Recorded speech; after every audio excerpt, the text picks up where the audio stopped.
우리 서로 옆 사람과 인사하겠습니다. 하나님의 안내를 받읍시다.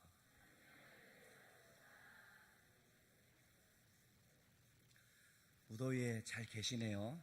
살아계시고 아침에 비가 와서 우리 주일학교 예배 끝나거든 훨씬 많이 내렸으면 좋겠다 했는데 찔끔 내려가지고 더 더운 것 같아요. 더울 때 여러분 몸 관리 잘 하시고 건강하게 복이 여러분 가운데 함께 하기를 주의 이름으로 축원합니다. 중국 당나라 때에 인재를 선발하는 기준이 있었습니다. 신원 서판이라는 말이에요. 자막 좀 띄워주세요. 중국의 문화를 받은 조선의 사대부들도 이를 중요시 여겼는데 신, 몸신자잖아요. 그 사람의 용모를 중요시 여기는 것이고 언은 음성과 말솜씨를 의미하며 선은 문장력을 뜻한다고 합니다. 판은 어떤 사물의 시비를 가릴 수 있는 분별력을 판이라 해서 이러한 인재를 선발하고자 할 때 이 네 가지를 전부 고려했다라고 이야기를 합니다. 앞에 있는 것보다 뒤에 있는 것을 더 중요시 여겼는데 용모보다는 언변을 언어 예절을 중요시 여겼고 이 말보다는 문장력을 더 중요시했으며 또 문장력보다는 이 판단력과 지력을 더욱 중요시 여겼다라고 이야기를 합니다. 그런데 오늘은 어떻습니까? 다른 무엇보다 외모를 중요시 여기는 시대에 살고 있습니다. 그 결과 한 사람의 인품과 덕이 무엇인지 알고자 않고 그 눈에 보이는 외모를 중요시 여겨서 학생이나 또 취업을 준비하는 사람이나 이 땅에 살아가는 청년들은 외모를 가꾸기에 관심이 많아지는 것 같아요. 어쩌면 우리가 언어에 있어서도 천박한 그런 말들이 양상되어지는 시대를 살아가고 있는 것은 어쩌면 그렇게 우리 마음에서 나오는 언어를 중요시 여기지 않았기 때문에 그렇다라고 생각이 되어집니다.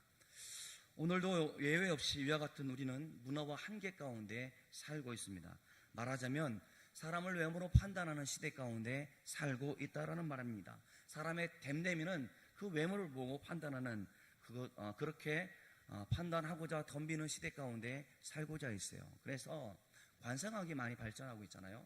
취업을 심사하는 사람도 관상을 전공한 사람이 심사를 한다고 하고 또 심지어는 관상과 더불어 성형 문화가 합세어져서 더욱더 위세를 떨치고 있는 시대를 살아가고 있습니다. 사람의 관상에 따라서 재물복, 관운, 인간관계 등이 결정되어진다. 이런 황당한 주장이 횡행되어지고 있는 시대를 살아가고 있습니다. 흔히들 예쁘면 다 용서된다라고 라는 말 들어봤습니까? 우시잖아요. 그죠? 들어봤죠? 이게 통계의 연구에 나왔던 건데 미국에 있는 재판을 하고 있는 그 배심원들을 대상으로 가짜 배심원들을 놓고 가짜 죄인을 놓고 실험했던 결과 평범하게 생긴 사람은 죄가 있어요. 그렇죠? 근데 예쁜 사람들은 죄가 없다라고 이렇게 판결을 하는 그런 이해도 있다라고 이야기를 합니다. 취직할 때 또 입학시험을 위해서 면접을 할 때도 외모에 역시 중요한 요소를 이루어지고 있다라고 학계로부터 보고된 바가 있습니다. 세상은 지금 예쁜 여자, 잘생긴 남자가 인기가 있다는 사실을 너무나 잘 아시잖아요. 저를 보다가 김우빈을 보세요. 그렇죠? 네. 잘생긴 사람이나 미인은 어쩌면 경제적으로 많은 혜택을 받게 되어지고 구직에 있어서도 상대적으로 그렇지 못한 사람분들보다 더 유리한 것도 사실인 것 같습니다. 어쩌면 아름다움이 권력이 되어지고 능력과 성격, 대인관계, 결혼, 승진, 여가 등의 개인 생활은 물론 정치적, 경제적, 사회 참여 등 삶의 다양한 영역에 걸쳐서 영향력을 발휘한다라고 해도 과언이 아닐 것 같습니다. 이와 같이 외모가 고 상품이 되어지고 중요한 자질이 되는 마당에 사람들은 자신의 내면과 인격을 가꾸기보다는 외모를 다듬는 것 가운데 더 치중하는 시대 가운데 살고 있다라는 말입니다. 그런데 말이죠. 사람은 하나님처럼 그 사람의 내면을 다 볼 수가 없어요. 외모에 따른 판단은 매우 부정직하다는 것이죠. 정확하지 않다는 것입니다. 또 외모를 놓고 평가하고 그렇게 판단하는 것이 매우 위험하다는 사실을 우리는 항상 늘 경계해야만 합니다. 오늘 본문을 봅시다. 오늘 본문은 5절에 보면 사무엘은 베들레헴에 이르러 장로들에게 제사에 청하면서 이사와 그의 아들들도 함께 참여하기를 초청하였습니다. 그리고는 이 세 아들 중 장자 엘리압을 보고 마음에 이르기를 여호와의 기름 부을 자가 과연 주님 앞에 있도다 라고 6절에 그렇게 말해주고 있습니다. 그랬더니 하나님께서 이렇게 7절에 말씀해주고 있습니다. 우리 다 같이 7절 읽겠습니다. 7절 시작.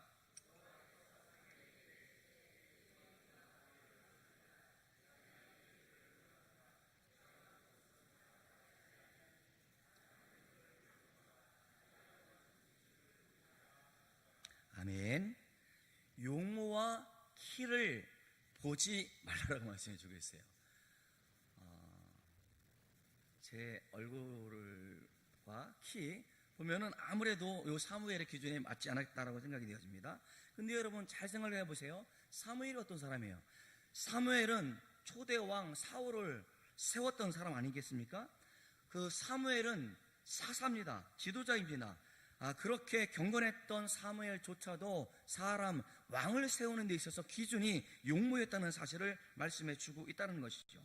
하나님께서는 사람의 용모를 보지 않는다는 사실을 그 전임자 사울을 통해서 학습받았음에도 불구하고 또 다시 지금 외모를 가지고 평가를 하려고 하고 있단 말입니다. 외모가 준수하고 신장에 탁월했던 사울이 하나님으로부터 버림받았다는 사실을 새카맣게 잃어버리고 교훈을 얻지 못하고 또다시 장자를 볼 때 준수하다, 그 다음에 장대한 체구를 가지고 있다, 과감한 결단력을 가졌겠구나 싶어서 그가 하나님께서 세우신 사람이라 그렇게 생각했다라는 말입니다. 오늘날의 표현으로 말하면 공부를 많이 했겠죠. 또한 또 스펙이 화려하겠죠. 자격증도 많겠지요. 그런 리더십 훈련을 받은 사람, 그런 사람쯤 그렇게 생각하고 있었다라는 것입니다. 선지자였어요. 사사였습니다. 제사장이었습니다. 그 사무엘이 그런다 할지라도 하나님께서 그들의 지성을 열어서 실체를 보여주지 않는다면 하나님의 뜻을 정확하게 알 수 없다는 사실을 그는 새까맣게 잃어버리고 있다라는 말입니다. 그러니까 그들의 권위와 그들의 지도력은 하나님의 은혜로 그들에게 주어졌다는 사실을 잃어버리고 자기가 생각했던 그 기준을 가지고 그 일을 하려고 하고 있기 때문에 오늘 문제가 발생하고 있습니다. 만일에 하나님께서 그 지도자들의 사사, 제사장, 선지자들의 마음을 열어주셔서 하나님의 뜻을 바르게 알려주지 않는다고 한다면 그들은 그 직분을 잘 감당하지 못했을 것입니다. 어쩌면 하나님의 뜻과는 정면으로 배치되어지는 그런 결정도 하게 되어졌지 않겠나 싶어요. 예수님의 공생의 기간에 등장했던 바리새인들, 동시대 사람들 역시 사람의 외모만을 취하였고 그 한 사람의 인품, 그 속에 내면을 중요시 보지 못했습니다.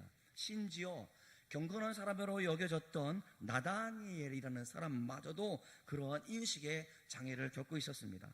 출신과 배경으로 사람을 가늠하고 있었는데 그가 말하기를 나사렛에서 무슨 선한 것이 날 수 있느냐라고 그렇게 이야기를 하고 있다는 말입니다. 그러니까 예수님 당시 동시대 그 사람들 가운데도 눈에 보기에는 예수님은 아주 하찮고 별 볼 일 없는 사람이었다라는 것을 말씀해 주고 있어요. 여러분 속지 마십시오. 성화라고 일컬어지는 그 그림을 들보면 예수님은 구렛나루가 정말 멋있어요. 그 다음에 머리도 무슨 색깔입니까? 갈색이에요. 피부는요 하얘입니다. 여러분 그렇게 표현되어져 있죠. 예수님 그런 모습이라고 한다면 아마도 많은 사람들이 환호할 거예요. 이 시대에 김우빈보다 더 멋있는 가장 주목받는 사람으로 아마 그렇게 보여지지 않겠나 생각이 되어집니다. 그런데 그거 아닙니다.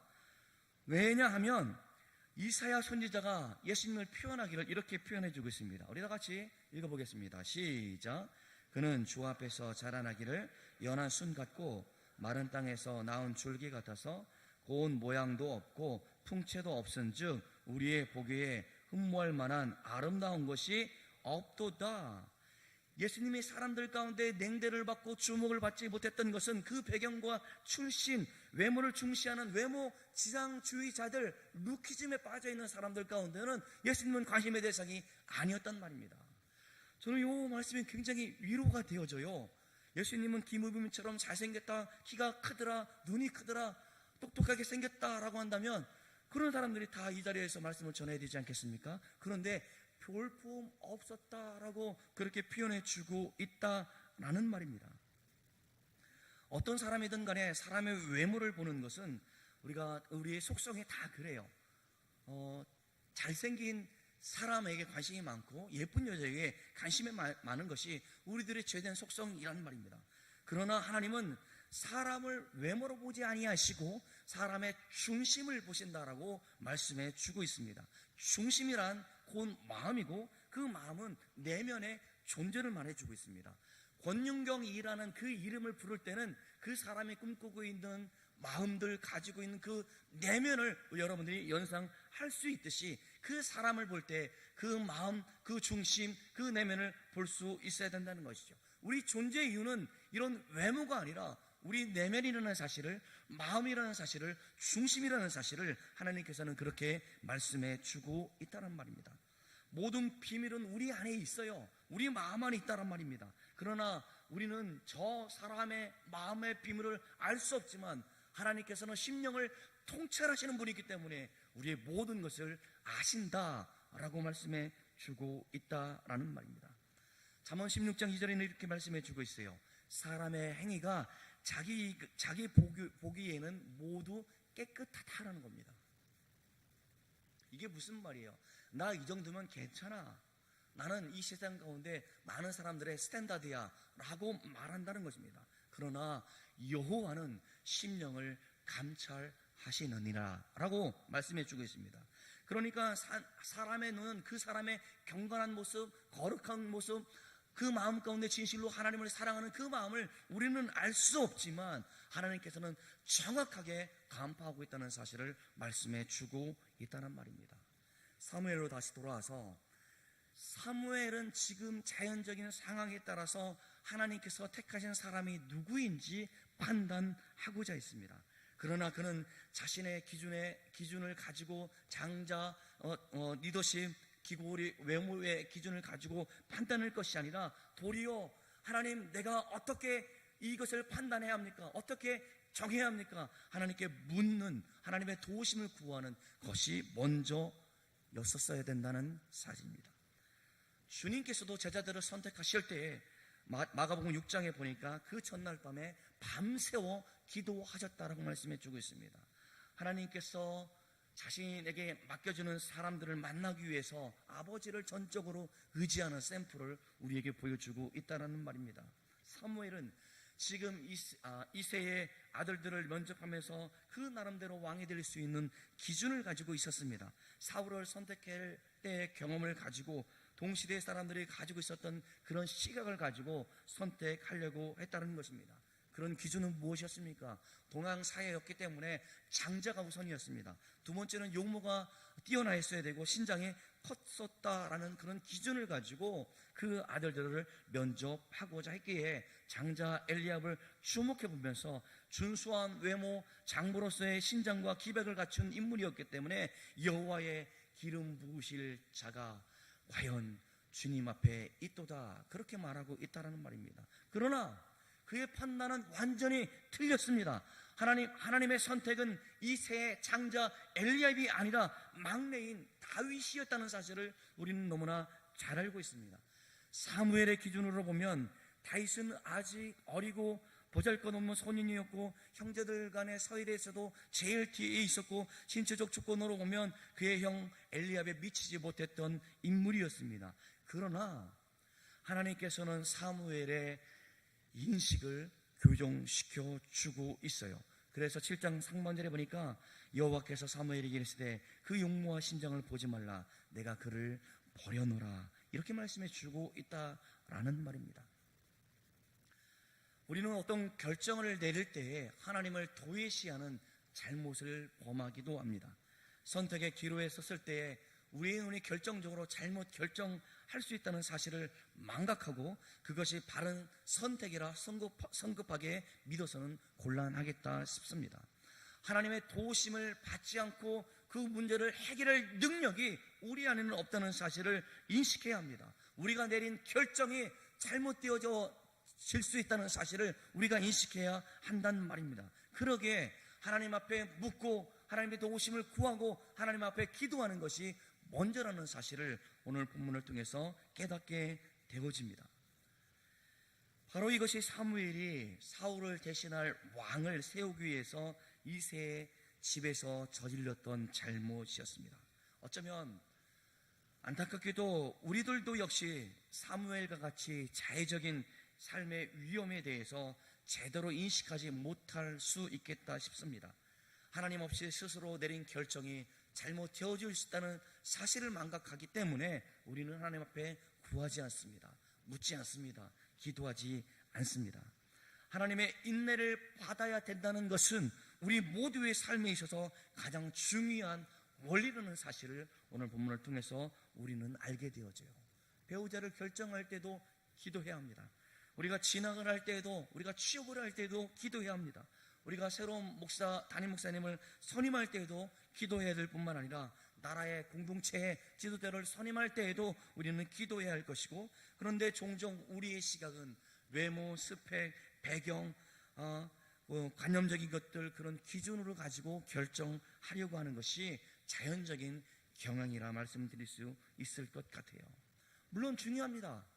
그 사람의 능력이 중요하고 그 사람이 무엇을 배웠는지도 중요하고 그 사람이 어떻게 살아왔는지도, 그 사람의 말도 중요하고 그 사람의 대인 관계도 모두 중요할 것입니다. 모두 무시한다거나 쓸데없는 것이라 라고 말하는 것은 아닙니다. 마땅히 우리 자신을 가꾸어야 되고 능력을 개발해야 할 뿐만 아니라 그렇게 노력하는 것, 그것은 존중받아야만 할 것입니다. 그러나 요점은 그것이 실패로 끝나지 않기 위해서는 반드시 하나님께 나와서 하나님의 인도하심을 따르는 그런 노력이 우리 가운데 있어야 된단 말입니다. 어떤 문제를 결정할 때 하나님, 제가 어떻게 했으면 좋겠습니까? 라고 묻는 기도의 모습이 우리 가운데 있어야 된다는 사실을 오늘 본문을 통해서 알게 되어져요. 7절에서 여호와께서 사무엘에게 말씀하신 이후에 사무엘의 눈이 확 달라진 것을 보게 되어집니다. 장자 엘리압이 마음에 들었지만 하나님께서 그를 안내하셔서 여호와는 중심을 보신다라는 말씀을 듣고 면접을 진행하면서 둘째 아들 아비나답, 삼마, 7 아들을 다 보았어도 여호와께서 이들을 택하지 아니하였다라고 그렇게 말하고 있습니다. 어쩌면 아버지 이새도 사무엘처럼 7 아들 중에서 사무엘이 원하는 사람이 있을 거라는 그런 기준을 가지고 있었겠다 싶어요. 그래서 저 다윗은 별 볼 일 없는 저 목초지에 가서 양을 데리고 돌보는 그런 일을 하고 있었기 때문에 허드렛 일이나 하고 있었고, 그 집안에서 가장 하기 힘든 일이었던 그 양을 돌보는 일을 시켰던 자식이었기 때문에 기대도 하지 않았겠다 싶어요. 사무엘이 막내를 데려오라고 말했을 때도 어쩌면 어깨를 훔충거리면서 이렇게 말했을지도 모르겠습니다. 어쨌든 시키니까 제가 사람을 보내서 데려오기는 하겠습니다만은 그러나 아마 당신이 찾는 사람이 아닐 겁니다. 다윗은 들판에서 양을 치다가 갑작스럽게 불려왔기 때문에 제대로 씻지도 못했고 옷을 갈아입지도 못한 채 그 냄새나는 옷을 입고 사무엘 앞에 섰을 것입니다. 그 몸에 베인 악취가 진동했을 것이라는 그런 상상도 하게 됩니다. 그는 실로 왕이 될 만한 특별한 왕 용모나 특별한 신정하는 거리가 먼 촌티나는 평범한 시골 소년이었을 것입니다. 그러나 성경은 그를 목자, 시인, 꿈꾸는 자, 진심으로 하나님을 따르고 의지했던 사람이라고 평가해주고 있습니다. 사도행전 13장 21절에 말씀하시기를 내가 이새의 아들 다윗을 만나니 내 마음에 합한 사람이라 내 뜻을 다 이루게 하리라 하시더니 그가 바로 하나님이 선택하신 이스라엘의 새로운 왕이었습니다. 그는 들판에서 이름도 없는 목동으로서 양떼를 돌보고 있었던 무명의 사람이었습니다마는 마침내 하나님께서 당신의 뜻을 펼치기 위해서 이스라엘의 두 번째 왕으로 그를 택하셨다는 사실입니다. 12절을 우리 같이 보겠습니다. 12절 시작. 예, 사람을 보내어 그를 데려오매 그의 빛이 붉고 눈이 빼어나고 얼굴이 아름답더라. 여호와께서 이르시되 그분이 일어나 기름을 부으라 하시는지라. 이스라엘의 왕으로 선택된 자가 지금 거기에 서 있습니다. 하나님께서 사무엘에게 일어나 그에게 기름을 부을 것을 명하고 있습니다. 여러분, 이런 관유의식, 기름을 붓는 것은 그 자체가 왕이 되는 것은 아닙니다만은 상징적인 것일 수 있습니다만은 기름을 붓는 것은 매우 위험했던 일이었음을 아셨으면 좋겠어요.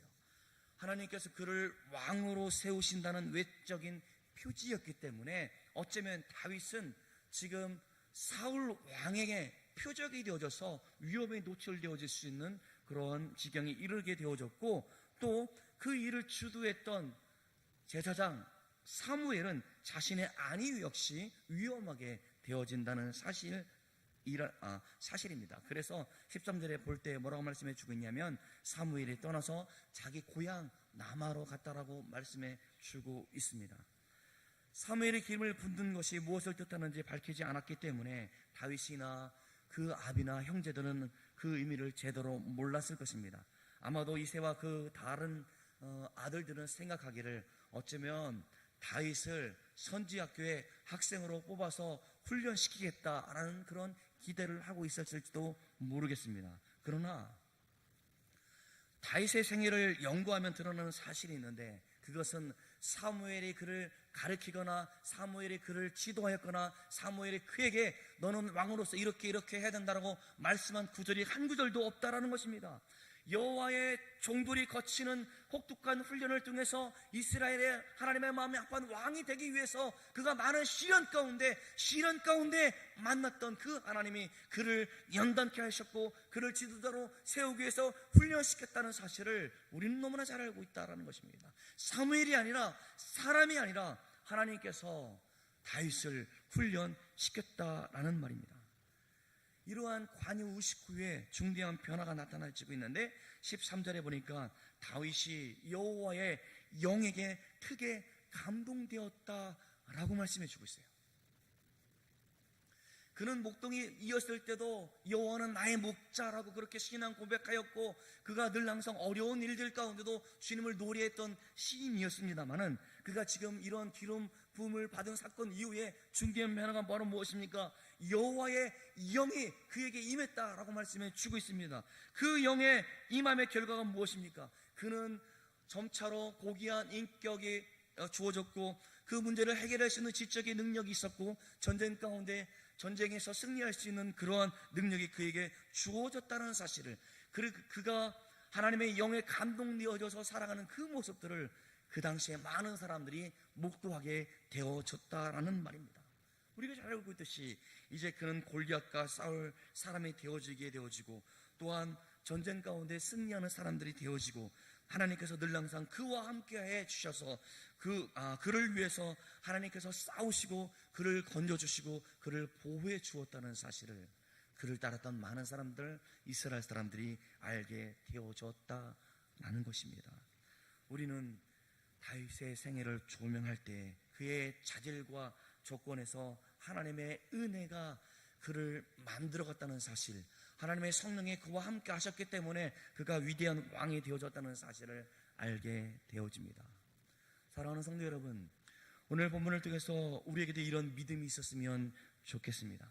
지금 하나님의 영에 감동되어져서 그가 하나님께서 이끄시는 대로 혹독한 훈련 가운데 하나님의 사람으로 온전케 되어지고 지도자가 되어졌고 왕이 되어졌던 것처럼 우리도 성령의 인도하심을 따라서 우리에게 맡겨진 사명을 위해서 쓰임받을 수 있는 저와 여러분들 되어지기를 주의 이름으로 축원합니다. 내가 오랫동안 동산교회에 섬겨왔어, 나는 모태신앙이었어, 우리는 신앙의 명문 가정이야, 그것이 중요한 것이 아니라 지금 내가 여호와의 영에 감동되었는지 성령께서 나를 주관해 주시옵시고 나의 눈을 떠서 하나님의 뜻이 무엇인지 알게 하시는 그런 경험과 그런 은혜가 나한테 있는지, 그게 지금 중요하다는 말입니다. 세상은 우리에게 말합니다. 세상적인 가치관이 더 중요하고 물질이 더 중요하고 외모가 더 중요하고 능력이 더 중요하다 말할 그때에도 나는 비록 키가 작고 보잘것없지만 그럼에도 불구하고 하나님의 영이 나와 함께 하시기 때문에 내가 어떤 어려움들 가운데도 주님을 기쁘시게 하는 삶을 살아갈 수 있다 말할 수 있는, 고백할 수 있는 저와 여러분들 되어지기를 주의 이름으로 축원합니다. 그래서 우리에게 중요한 것은 하나님의 안내를 받는 것이 매우 중요해요. 어떤 문제를 결정할 때, 어떤 일을 앞두고 있을 때 하나님 앞에 하나님의 도우심을 구하는 그런 모습이 있어야겠다라는 생각을 합니다. 저는 수련을 통해서, 저희는 교사가 없으니까 부장지사님을 같이 기도합시다 이야기하고 임원들과 같이 기도합시다 이야기를 하면서 하나님께서 우리들의 기도 가운데 하나님 얼마나 감동시켜 주시고 또 참여하는 사람들 가운데 자랐다게 해주시고 우리가 기도하면서 하나님의 은혜가 우리 가운데 함께한다는 사실을 경험하는 것을 통해서 볼 때 아무도 다음 주에 있을 중국무 수련회 가운데 여러분들이 힘써 기도하시기 때문에 아이들 가운데 큰 하나님의 은혜가 임할 줄 믿으시기를 주의 이름으로 축원합니다. 그러하듯 교회 문제뿐만 아니라 우리 삶에 있는 모든 문제에 있어서도 우리가 있어야 할 것은 주님 앞에 이렇게 구하는 기도가 있어야겠습니다. 주여, 나를 주님의 도구로 사용하여 주시옵시고 주님께 쓰임받을 수 있도록 하나님 아버지시여 나를 하여금 바른 믿음의 사람이 되어 주시도록 나를 교정시켜 주시옵시고 나를 인도해 주시옵시고 나를 변화시켜 주옵소서. 이러한 고백이 제 삶 가운데 여러분의 인생 가운데 있기를 주의 이름으로 축원합니다. 기도합시다. 하나님 아버지, 우리가 하나님의 안내를 받는다는 것은 잘 알고 있습니다만은 우리가 당하는 많은 문제들 가운데 너무나 당황스럽고 너무나 힘들어서 세상을 의지하고 우리의 죄된 속성을 따라서 살아가고 있는 모습이 있을 때 주님 깨닫게 하여 주옵소서. 하나님, 우리의 마음을 변화시켜 주어서 오직 성령 인도하심을 받는 저희들이 되어 주시도록 주여 도와 주옵소서. 하나님, 성급하게 결정하여 잘못된 길로 걷는 것이 아니라 주여 나를 이끌어 주시옵시고 교정시켜 주시옵시고 회복시켜 주시옵시고 주여 나를 하여금 하나님의 사람으로 온전케 되어 주시도록 주여 인도하여 주옵소서. 이런 고백의 사람들이 되어 주시도록 주여 붙들어 주옵소서. 감사드리오며 사랑이 많으신 예수님의 이름으로 기도드리옵나이다. 아멘.